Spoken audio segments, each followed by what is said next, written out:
we still do quite a bit in the real estate sector. And a lot of deals have not happened the last 18 to 24 months because of the interest rates increasing. And so a lot of these notes of these buildings, let's say, when they got them, they made an acquisition of these properties for 4%. They're renewing right now at 7, 8, 9, 10, 11, or 12%. And they just don't make sense anymore. And so I've got quite a few of my clients that are putting together what they call distressed funds to go out and buy these assets because they're converting over to a much higher interest rate, probably double what they're currently making. And it just doesn't make financial sense. So they're going to have to offload those properties. Hello, I'm John Brink, and we are podcasting on the Brink from downtown Prince George, British Columbia, Canada. And for all those people watching us from around the world and saying, we know where Canada is and we know British Columbia, there is Prince George. Well, once you know British Columbia, there is a big city called Vancouver. We are 500 miles north of that in Prince George, or for our friends in Europe, about 800 kilometers. And that puts us in the center of British Columbia, north to south, east to west. Beautiful area, beautiful region. We have about 90,000 people here in Prince George, about 120,000 in the region. And then all around us, within 50 miles, we probably have 100 lakes. It's nature's paradise. We have black bears, we have grizzlies, we have moose, we have deer, you name it, we have it all here. Living in with nature, it is paradise. Now, between you and me, let's not talk to many people about it because otherwise they all want to live here. No, I'm just joking. So today, a very special guest. His name is Michael Doyle, and Michael is a very interesting person from the business and entrepreneurial perspective. He's the CEO of the brand champion of Brand Iron, a brand consultation and marketing firm that forges brands and drives revenues, raised over $5 billion with a B for clients, helped 40 companies get acquired and 20 taken public. Michael, that's quite a background. So share with us a little bit about your background. Where did it all start? Where did you come from, your education? And then how did it all kind of come about? Yeah. Thank you for the introduction. I appreciate it. It's a pleasure to be on here today. My background, it's interesting how, life just kind of unfolds, but I started out years and years ago. Out of college, I went to school to be a teacher. Once I put myself be in the ministry, if you will, be a teacher, be in the ministry. And once I got out of school, I said to myself, because I put myself in college, I said, I got to get a real job because I got to pay off all my student loans. And so I went out, I got a job in sales. I worked for an agency for a couple of years, and I came to work one day. The doors were padlocked on the office, and the office had been cleared out overnight. And I'm looking at myself with the other employees and like, what do we do now? So that was on a Friday. And I was like, I have no idea. And we were sitting there, what are we going to do? I was like, I have no idea what I'm going to do. I mean, this wasn't planned. And so I went out and got a job waiting tables the next day. And over the weekend, I said, hey, I'm the primary contact for a lot of these clients. I'm going to give them a call and see if they'll come work with me. And so I started making some phone calls. And lo and behold, I started my own little advertising and marketing agency. In my mid-20s, is the internet back then. And so it truly was, you had to go and meet people and get mentors and kind of grow through that whole process. Yeah. When was that, Michael, approximately? Oh my gosh, that was about 1990, I believe. Yeah. So that's nearly 30 years ago. Yeah. Yeah. Yeah. So, yeah, and I remember that, well, there was nothing other than I had a cell phone. It was about this big, probably, and, you know the story, So. Oh, yeah. So I did that for 10 years. and we grew significantly during that course of time. I learned a lot during that period of time. I merged with another design firm. And then at the end of in the 1990s, we were working with all these technology companies. And one of my clients came to us and said, "Hey, we'd like to acquire your company, and we'd like you to come on board and run our national.com brand." And so I sold my company, and then was a part of this national, or IPO roll up. And now my job was, I didn't know at the time, my job was to help to do a lot of reporting, what we call analyst presentations.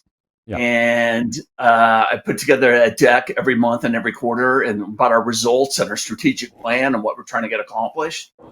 And I worked there for 2 gloriously horrific years, because the dot-com bubble had burst, and it was just a steaming pile of mess. And I unceremoniously got fired the night before my second anniversary, when I was going to have a giant payday for insubordination. Oh my God. And then, so the next for the next while or so, I started up my firm again. They include me the next couple of years. But the big thing, and it was a horrible experience. I mean, it was absolutely horrible experience going through that whole thing. But the big valuable thing I really learned from that was putting together these, analyst decks, or what we call pitch decks. And when I got done with that, I said, "Hey, this is a valuable skill I picked up." And I wasn't that good at numbers to begin with before, but I had to become really good at when I was putting together these decks. So with our guest watching, pitch decks, what does that mean in financing or in, Yeah, so there's a bunch of different types of pitch decks. The first was when you're pitching like a concept, or you're pitching a strategy or a model or a product, and you're just presenting the idea and getting right. Yeah, you're presenting an idea, and so you're presenting it to get partners or to get people who are excited about the idea. And so the first one's a pitch deck. After that, another version of that would be if you want to raise capital to help support this idea or your concept or your model or your product, is a capital raise deck. And so you just put together, and the difference there is you're adding what we call a financial story component of, we're here, we want to get to here. What does this look like? We're going to want to raise X million dollars, and this is how we're going to deploy that capital. And here's what we're able to. Yeah, and so that means that it has to have credibility with lenders or financiers that are usually very bright individuals. Then if the CEO that has found the concept, the pitch, then from there on in to put together the story, and the second pitch word is that it has to be believable. And that means that you have to bring in credible experts that can help you in making sure that the foundation and the information that you are using to make the projections is credible and reasonable. Not a pie in the sky deal, but it has to be subject to questions and arguments. And these guys that lend money, the reason that they have money is because they are very smart in terms of seeing something that is credible. And the first thing they look at is the credibility of the people that helped the pitcher or the entrepreneur or the CEO to prepare it, if they were able to put together a credible team. And that's what they are doing. So absolutely. No, that's great clarification. And it's kind of a combination between a business plan, but it's almost like a science paper where you're proving, it's a proof of concept. Right. Here's our premise of what this product or service or technology or real estate investment wants to look like. And then you've put together all these proof points to validate your idea or your concept. And then you put together what we call the financial story with it, which is, here is, and like you said, it can't be too outrageous. It's got to have a measure of credibility as far as growth is concerned. You've got to be able to have what we call a sales and marketing process or plan that's going to support how you're going to grow that revenue, and then what the profitability of that is, and how you're going to be able to repay this debt or pay off this equity down the road. And so it's a combination of that business plan, science paper with all these proof points. Then how do you put that together and package it? And then the other part of it that's important from my experience, the person that is putting it forward has to have a sense of credibility. If they have failed in a number of businesses or lack perceived credibility in any other form, all of that will be checked in terms of, what is the credibility of the individual taking this forward, and any contingencies. But are they able to build a team? Have they got a history of success? All those elements can be helpful, or the lack thereof. Yep. And that's another hugely important component is what's your operational plan, and who's the team that's going to implement this operational plan? And do you have a team of experts with a credible track record where the investors or financiers feel comfortable? But John's got a credible track record. He's done great things. He's put together a solid team around him, and therefore he's got a reasonable plan that makes sense. And so we think this has a chance to really work out or not work out. And so that's kind of what we do. And part of the other piece is, how do you put together a deck? And we see these giant decks all the time with tons of data, but it doesn't tell a story.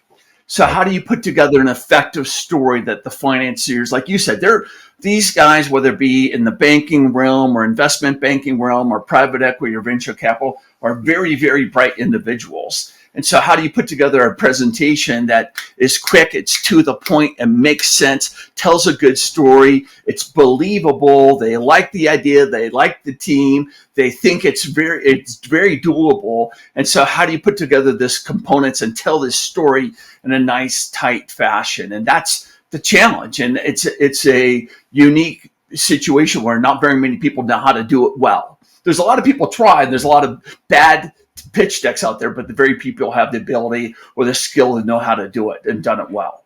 And to bring it to investors, again, if you assist somebody in taking a plan forward, you want to make sure that there is credibility that you already recognize, because if it doesn't make sense, you're certainly not going to put your reputation in jeopardy on bringing something forward that you already say, hey, Michael, come on, give me a break here. That doesn't make sense, right? That's no, not at all.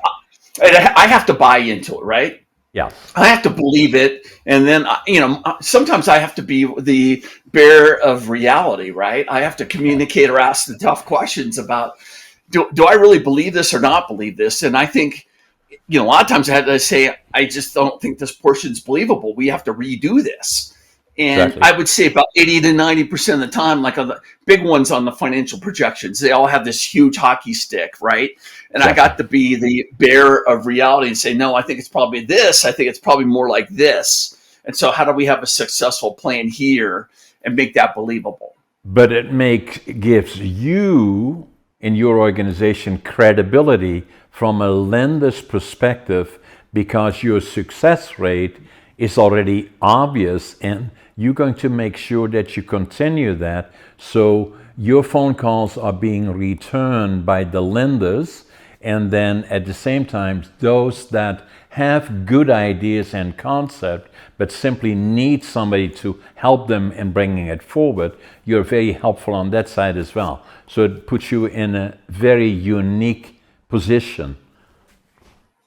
Yeah, and it does, because it's interesting. At the very beginning, I just put together the decks, and then over the years, I've developed all these relationships in all these different capital markets or capital partners, as well as I've got a really good friendship with an investment banking firm out of Toronto, actually, where he likes to look at deals, and he, has investors that want to see deal flow. And if you see deals like this, we're interested in this, and this, send them our way. And so I have this unique play where I actually come from the creative side, put together the deck, and then have a situation where I have a lot of relationships and make introductions or help, make, help them find out a relationship to, bring in the capital. So the key again is that, the entrepreneur or the person that has ideas, and we start a little company that has, hypothetically speaking, an element of success. Initially, hypothetically speaking, we lend from the guy next door and from my uncle and aunt and God knows whatever. And then you go to the next step. Then you start dealing with bankers, locally usually.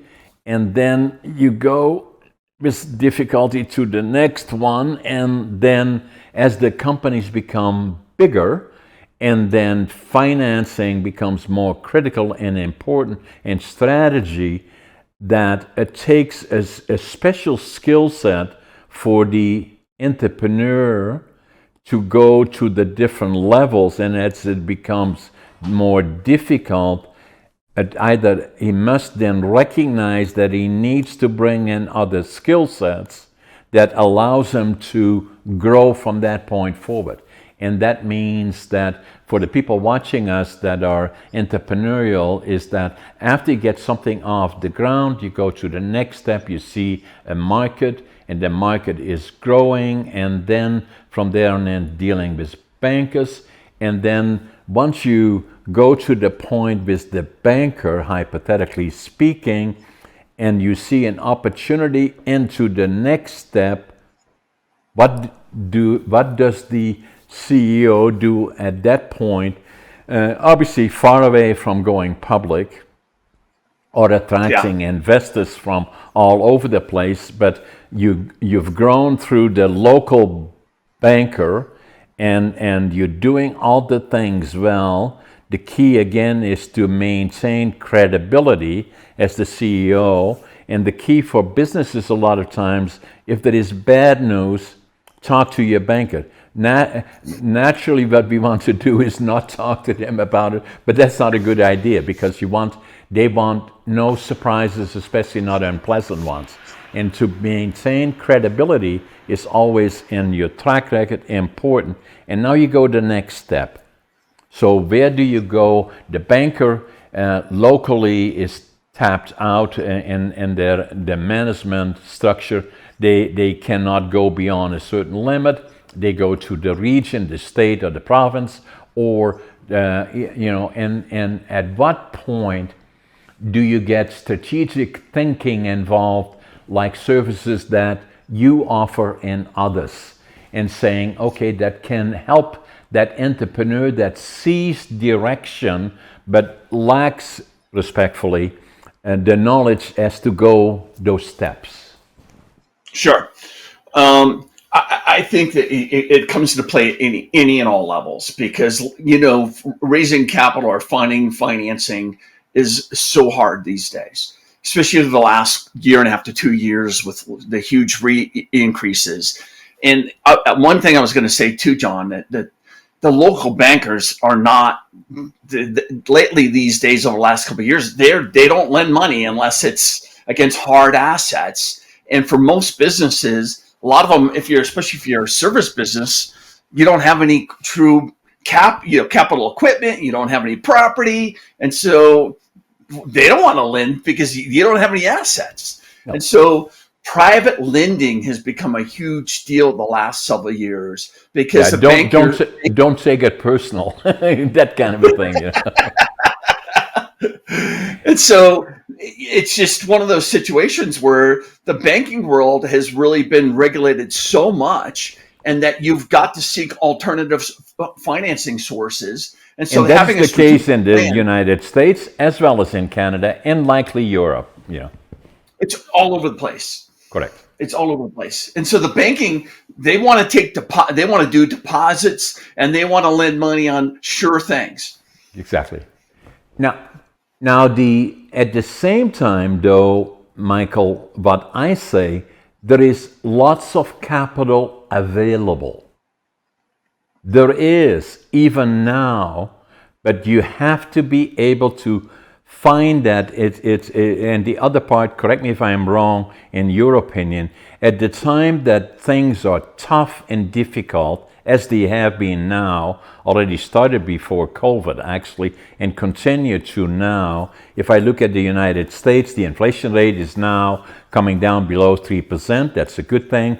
Hopefully the Feds will step in and lower the interest rates, which still are too high and have become a problem of the danger of recession actually, and will likely come off 25 basis points, hopefully in September, maybe as far as 50 basis points, and show the direction that the interest rates are slowly coming down. They cannot be too quick, because then if it again accelerates inflation rates politically, that is not acceptable. And the Federal Reserve in the United States is independent, obviously, but we see potential a direction developing, and smart money is looking at this.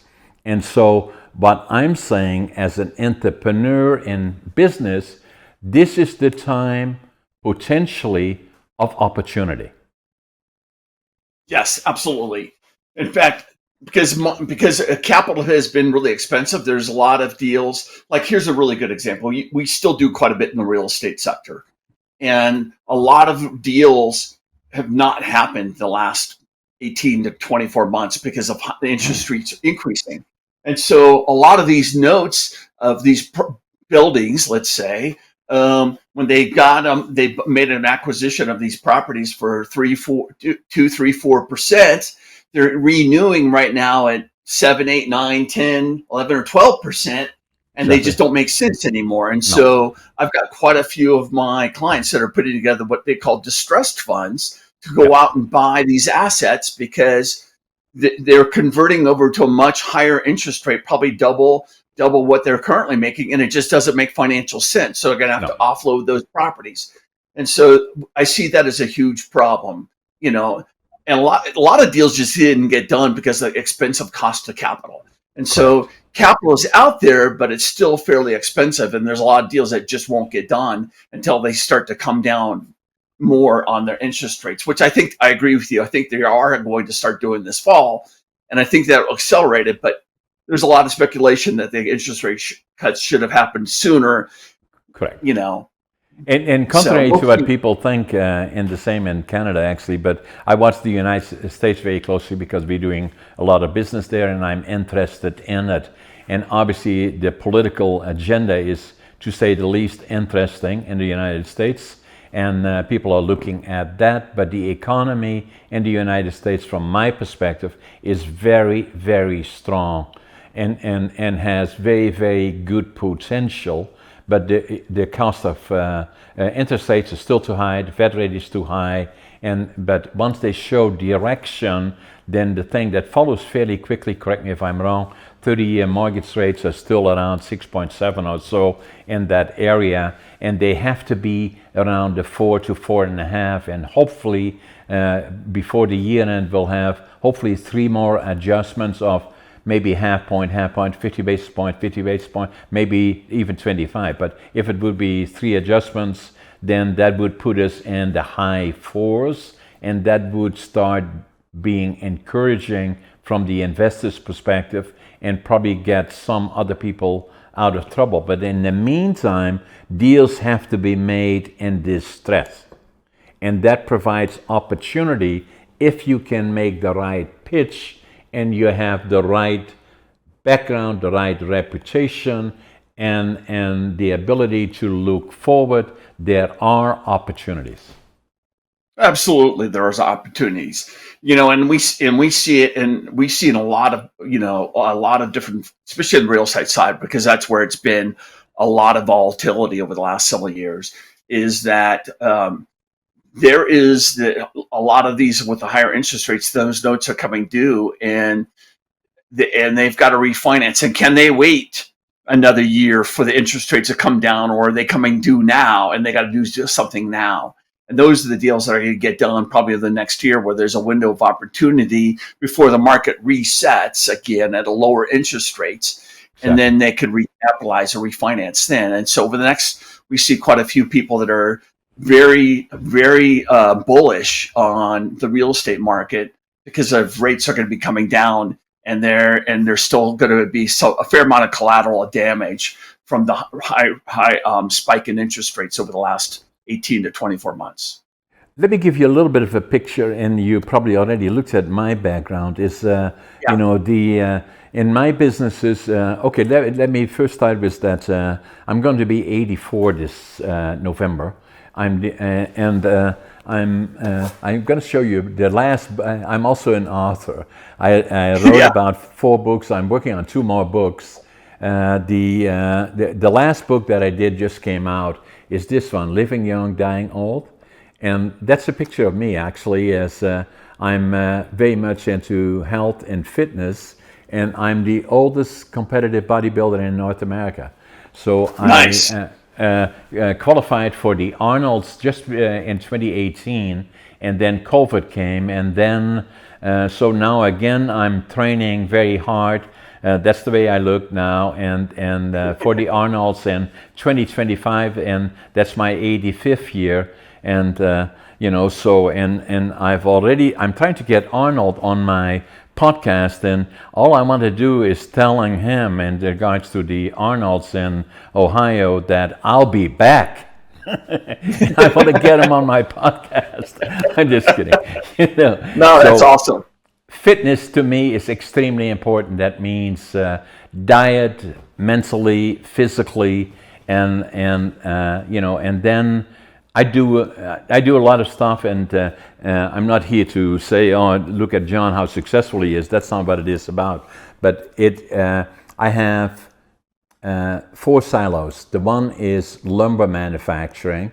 I've done for the last 50 years, and I have a successful company, the Brink group of companies, and the lumber is the Brink Forest Products.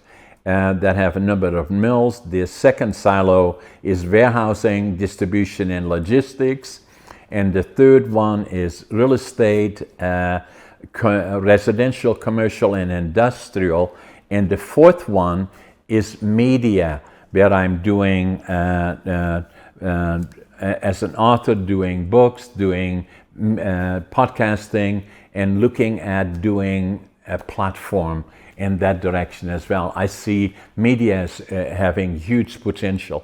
And so that's kind of what it looks like. And the lumber industry is, for all the reasons that we both know, has been a challenge here because it's relating to building.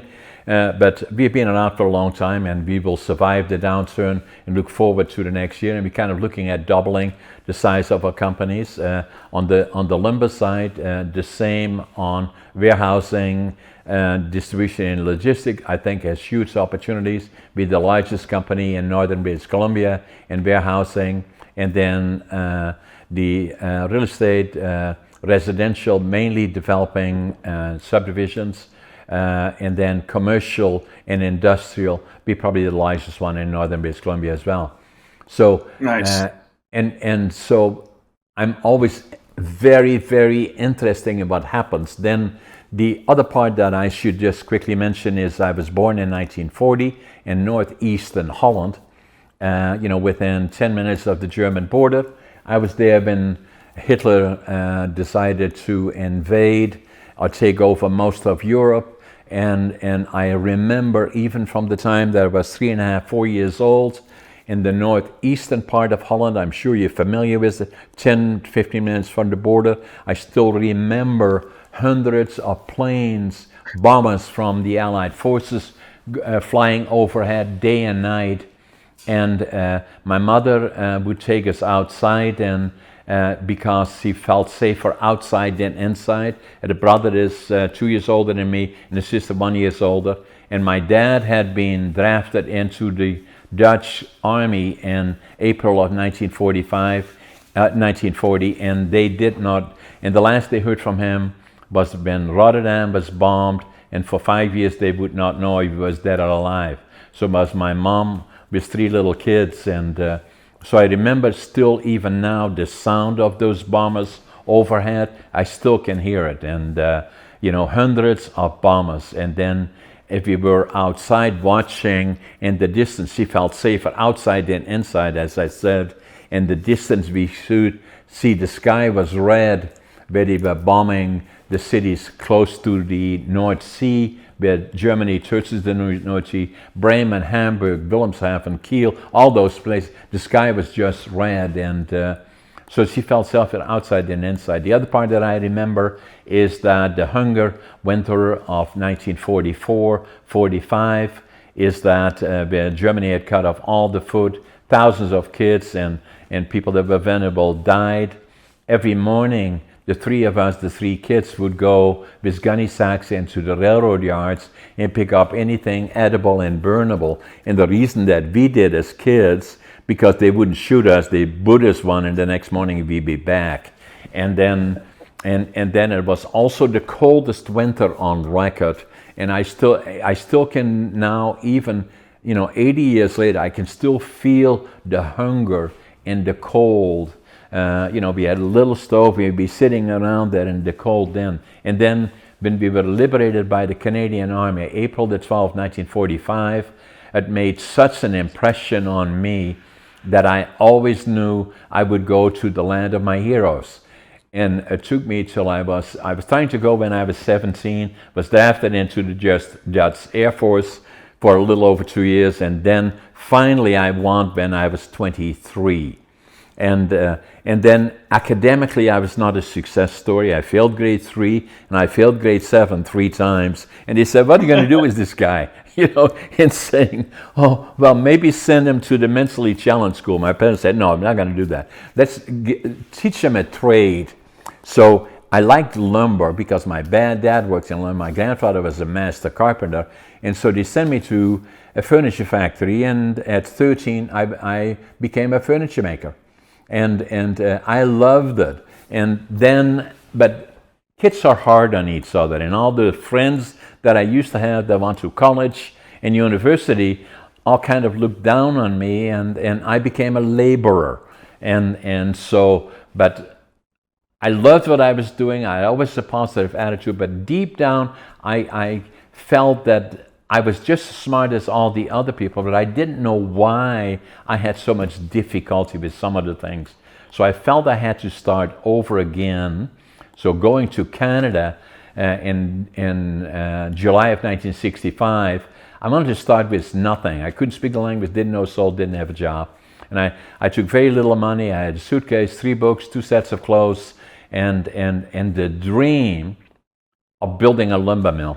But I was started with nothing. So I flew into Montreal, took the train across Montreal to Vancouver. My God, that is a long way. 4 days, 5 nights. And by the time I got to Vancouver, I went to the immigration department office, and fortunately there was a fellow that, I couldn't speak English, so there was a fellow that spoke German, I was a German fellow, and I could speak some German, and I told him what I wanted to build a lumber mill. He said, "Prince George, go to Prince George. That's a boom town. They are building lumber mills. That's where your opportunity." So I went on the bus, 12, 13 hours to Prince George, and when I got to Prince George, 60 years ago, where I'm sitting now, I can still look out of the window. I can see where the Greyhound station was. I came off the bus with my suitcase, 3 books, 2 sets of clothes, and I counted my money at least 3 times. I had $25.47. But what I had lots of is attitude. No matter how tough things are, I do not tolerate negative around me. I always believe tomorrow be a better day. The other one was passion. Whatever I do, I give it 125%. And the other one is work ethic. Those became my foundations. Attitude, passion, work ethic, what will follow is success. And so I started as a cleanup man, and then within a year and a half, I became already a superintendent of one of the larger mills here. Within 2 years, I owned a little piece of a mill way up in the Yukon Territory. That's a story all on its own. Is for a guy coming from Holland. I've seen it 62 below there, but I was there for 5 years, and then things didn't work out. The partners there didn't want to do what I wanted to do, so I went back here, started all over again. And then in 1975, I started a company called Brink Forest Products, and with 3 employees, with very little money really, and had a whole new idea of lumber manufacturing, value-added manufacturing. How can we do more with the lumber that we manufactured? Fortunately, I had the background in Europe, and I was always attentive in terms of where are the opportunities, what else can you do? And so very quickly, I went through all the ups and downs. I wrote another book, and actually the first one that I wrote is that people used to say to me, I was already successful here. And everybody said, oh, you're so successful. And I didn't feel that way. I still felt I had failed, right? And then they said to me, so write a book about that. And so writing books, as you know, is not easy. So it took me 80 years to live it, 20 years to think about it, 2 years to write it against all odds. And it's all about the ups and downs. And so, I did that, and then a number of other ones. The other one that changed my life is that at one point I walked into a bookstore here, and I picked up a book, and I still don't know today even. This is the book that I picked up in January of 1997. The book's title is Driven to Distraction by Dr. Helliwell. And I opened the book and I started looking at, this is the book. I started looking at it. It's about ADHD. And I said, oh my God, I'm ADHD. And I wrote down in this book, now in Dutch, because I was ashamed of it, now I finally know who I am, January 1997. And it changed. Now, Dr. Helliwell, medical doctor, ADHD, dyslexia, me too, ADHD and dyslexia, extremely successful, has written 18 books, is known globally, and this really changed my life, so, and... so I have a story about that too. Okay, I'll let you do. When I went to junior college, did really well, but then I transferred to my university. And when I got to my university, it was so much harder. And I went to the resource center for, get a tutor or get some assistance. And this really is a God thing. At the time when there was a guy named Dr. Brown, who I went there and he started talking to me. He goes, you're very intelligent. Why can't you succeed in these classes? And I was like, I don't know. And he goes, he did all these tests. And he goes, oh my God, you're highly ADHD and highly dyslexic. And he goes, you're brilliant. And he goes, but we just have to change the norms of what typical education wants you to comply to. And we're going to give you all these tests. And if it wasn't for Dr. Brown helping me out at my university and changing the way I did my testing, I would have never graduated college. Exactly. But he changed my life by pure coincidence running into Dr. Brown. And yes. And so now the other part that is interesting about this, Michael, is that Dr. Helliwell, that wrote this book among 5 other ones on distraction and another 13 about other things, he's globally well recognized, is that you are podcast number 297. I invited Dr. Helliwell over to my podcast, and his podcast number is 203. And for those people watching, On the Brink with John A. Brink, podcast 203. And I'm sure that Andrew will show you a picture of him on our screen here. And so I podcasted him, and so talking about ADHD, and so the more I found out about it than I initially knew, is that the thought was maybe 8% or so of the population ADHD. I found that it was a lot more than that. And I thought maybe somewhere around 20. So I mentioned it to Dr. Helliwell, and he's the expert, not me. And he said to me, no, John, at least 25%. I agree with him. And then the Yeah. other part that I suggested is because I've been involved in industry, on board of directors, and all the other kind of stuff. You know how it goes.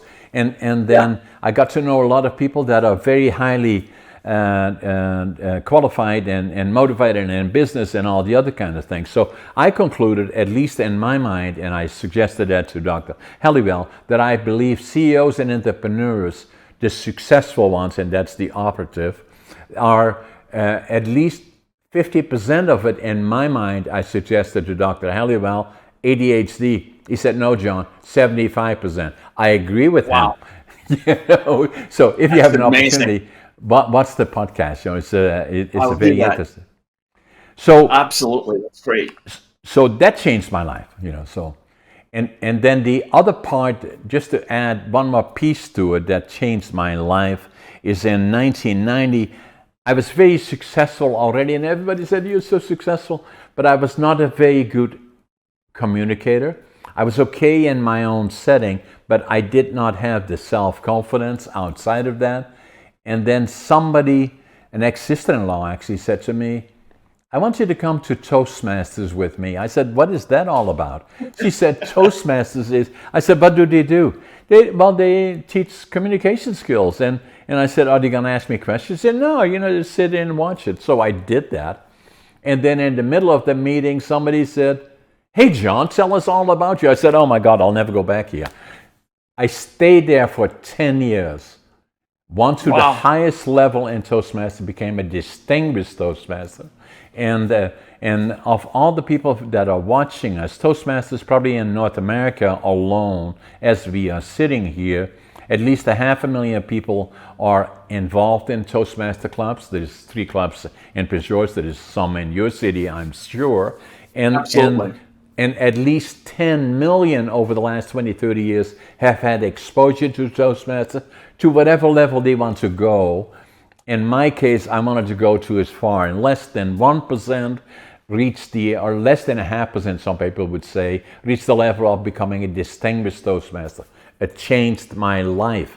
And then, so between that and ADHD, and again, as it happened to you through circumstances, meeting Dr. Brown, it changed your life. So did Dr. Halliwell in a way to me, and then Toastmasters. And then I was a late bloomer. By the time I was already, 67 years old, when I saw the book, and then with the ADHD, it took me 5 years before I went to my doc, and by then I was 62, that delivered our 2 daughters, was a personal friend of mine. And he said to me, hey, John, why are you here? I said, I think I got ADHD. And so we checked it out. Yes, I do. Now everything for me has changed, that I call it a superpower. And so I felt so strongly about it because from the time I was 13, left school, became a laborer, I'm proud of that now, is that, it was ADHD that helped me in understanding all the things that I need to know if I want to be successful. I would go visit in Holland already, any opportunity to hear speakers or presenters talking about things, I would go there, I listened to it. And then the other part is that it took me till the time I was 62 that I was diagnosed, nearly 50 years of being ADHD and not understanding it. So I felt I had to share that with others, and especially young people, but also older people. And I wrote a book about that, ADHD Unlocked. Wow. And very popular, actually. I will sign of all my books. I will sign copies for you, send them to you, and to share them That'd be with great. you. Yeah. That'd be great. So it kind of gives you a bit of a feeling of who I am. Yeah, absolutely. That's fantastic. No, it's really interesting. My experience is very similar in the fact that I see a lot of entrepreneurs, like you said, don't fit in the normal box. Either they have ADHD, or they're highly dyslexic, or they've got something that pushes them and forces them to work extra hard, right? Yeah. And like you said, the 4 boxes for yourself, right? And so what do? Well, I've really worked on myself, whether it be spiritually, mentally, emotionally, physically. But then the last couple of years, I've really worked on my people skills because that was probably my weakest thing. And my wife, bless her heart, is a wonderful people person who's really helped me, really get good at those skills. But it's taken a long, hard road of being a crappy people person to now I feel like it's a strength of mine. But for a long time, it was a weakness. Or you didn't recognize it, right? Like for me, Oh, I I could didn't not recognize it. function on it because I did not have confidence in who I was.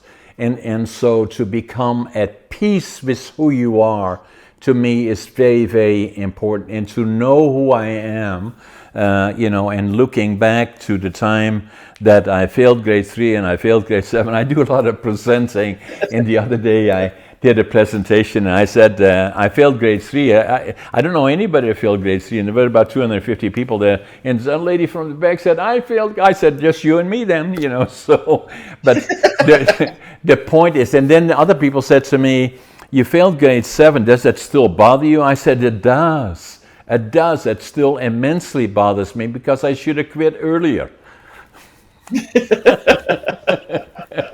So the point obviously is, in my mind, is that education has different forms, and I agree with you 100%. What makes a lot of entrepreneurs and people leadership positions that operate in that box, I don't do that. I'm outside of the box and saying, how about this? How about that? Why not this? Why not? That makes them feel uncomfortable. But that's what I do. And that's why I'm successful. And then the Yeah. other part, I've always was a good writer. And then even in the lower grades. And I was always good at numbers. And then the other strength that I believe I have is that I'm a visionary. I look forward. I want to know what happens next year, 5 years from now, 10 years, 15 years, 20 years from now. And I look at that in terms of the businesses that I have. And so I'm still very much, even at nearly 84, I still want to grow and expand. Yeah. That's awesome. And, it's one of my things I think about all the time is how do I challenge myself? And no matter what your age, right? How do I challenge myself to constantly get better? Get better, whether it be physically, get better emotionally, get better at communication. Or for me, it was my people skills. And how do I challenge myself, do hard things to, it's like that iron sharpens iron. I really believe that if we work on disciplining ourselves mentally, emotionally, physically, we are able to, grow and become more stronger, Right. challenging ourselves and pushing ourselves to the limits. And he said, "Oh well, that wasn't that hard. Why don't I try this next time? And why don't I try this next time?" And if you Exactly. continue yourself and hone yourself, it's amazing. No matter what your age is, right? And I think, like in my age, I'm 60, but I feel like I'm a way better leader, way more visionary, have way better skills now than I ever have in my entire life. Also, I'm mature finally. I think I'm mature. I'm hopefully meant. No, seriously. I I agree think with you. I wasn't a very good people person before, and I had to have the confidence as well as have the heart and the soul to be able to say I could communicate the same exact thing in a completely different way and make this person feel good, and we work on it together and get a million times better outcome I if by love it. changing I, it slightly. I love it, Michael, because with me, all of what I did, really, I was already successful in business, but it started growing after I was diagnosed ADHD and started understanding who am I. And then from there, and I started writing books. I'm now working on the 5th and the 6th one. And then at the same time, I'm a speaker. I'm a very active podcaster because it challenges me. Podcasting challenged me in terms of, again, thinking back at Toastmasters.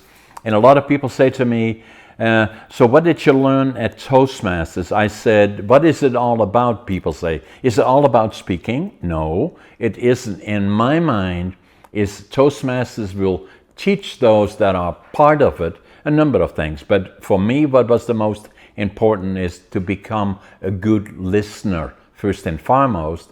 And then the second part would be to think in impromptu, on your feet, and articulate issues or respond to questions on your feet. That's what Toastmaster taught me. And then finally and lastly is to become a good speaker and presenter. And although I say it myself, I'm a very good presenter because of my years of Toastmaster to finally have found me in terms of having the confidence. And I love interacting, and I don't do as much of it as I used to, because if I give keynote presentations, it takes two days for me usually to get there, to get settled in, and I do it very selectively now. I do a presentation on ADHD in Alberta, the province next to us, because it's so important for me to do that as a person. So I'm very selective. Otherwise, if I look at social media and podcasting in particular, as you and me are sitting here, you sitting in near Denver, Colorado, and me sitting in central British Columbia, we are interacting. This is the first time that we ever met together. We are friends already. We have so much in common. And at the same time, I know that tens of thousands of people are watching us. And That's credible, isn't it? And it's only on its infancy, Michael, in my mind. I agree completely. Absolutely. I listen to all these different podcasts nowadays, and I'm like, and I learned so much incredible things, whether it be about personal or politics or business or self-improvement or different spiritual topics or whatever. And it's incredible. If you want to take a deep dive into any topic, there's so many different resources out there. And I think it's, like you said, the sky's the limit, and it's just now starting. Yes, and so what I'm thinking about is that obviously we have done a lot of podcasting. We will do more. We do those, and I do them right across the world, and I do it on all kinds of different topics. And then the other part that I'm thinking about is that I'm in the process of developing a platform, and that speaks on a number of issues that are very, very important to me. I've thought about it for a long time, and I will get that off the ground hopefully in the next 2 or 3 months. And it's another.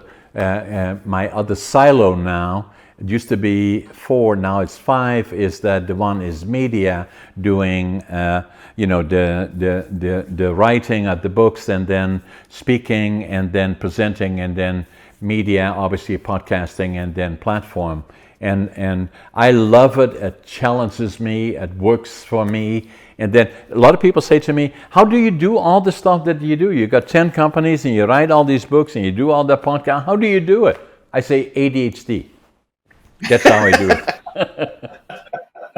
Well, it's interesting. If you get into the podcasting thing and you see what's going on, whether you listen to like a Joe Rogan, or if you Jordan Peterson or these other people, the whole, like you said, podcasting and now platforming, where you're not only podcasting, you're speaking, you're writing, and you're putting together a whole media empire. This whole world is completely opening up and changing, and it's so exciting. It's really quite incredible what's happening. I see it entrepreneurially as an opportunity, and I believe I have something to offer. And and it's another challenge. The other thing I was going to mention to you is that I did a podcast. I did a presentation with quite a number of people, and then in the presentation, and maybe about entrepreneurship, business, or whatever it was about. But I always intertwine somehow my background in ADHD. And then by the time I'm done with my presentation, especially as it relates to ADHD, I have several people in the room saying, I never told anybody, blah, blah, blah. And then by the time I'm done with it, a lot of people in the room said, damn, I wish I had it too. Yeah, it's one of those things where it's a curse for a long time until you understand what it is and how to focus yourself and how to take it from a disadvantage to an advantage, because it allows Correct. you to have a total different frame of mind about thinking about things. And like you said, I think that it's really true. A lot of visionaries, they don't think in the box and they think totally outside of the box. And that way of thinking is really, really good from an entrepreneurship perspective. And Correct. and if you're able to tap into that, that curse could be an enormous blessing for you. And the other part that I'm doing, and as I said earlier to you, I see this as where we are today as an opportunity. I intend to double the sizes of all our silos in the next number of years, but I want to stay in touch with you because I love what you're doing, and obviously you have skill sets that are important to, including people like myself, and to have you as not only a friend but also as somebody that I can send a message to and say, hey Michael, give me an hour, or let me hire you for helping me and developing another plan that I have. See what you think about it. Yeah, absolutely. It's amazing how many people I've met from all around the world, really, from doing different podcasts or speaking or writing or doing different things. And you never know what doors are going to open up from you in situations like this. It's quite incredible, but it's awesome, actually. I'm going to sign the books and we'll send them out later on today. You'll probably get them next week, and then let's stay in touch. Let's do that. Thank you And so then, much for having me on. I really yeah, appreciate it. and for all those people watching us from around the world, on entrepreneurship and having a guest like Michael interacting with myself as a successful businessman and Michael as an entrepreneur that has put billions of dollars of industries together and entrepreneurs together in opportunities, taking companies, financing, going either public or whatever opportunities. That skill set is unique to our podcast. And again, for all those people watching us, subscribe to both Michael's podcast and my own. Like it and share it with others and comment on it, because what it does to us by seeing that support, it makes us go even faster with more interesting individuals from around the world.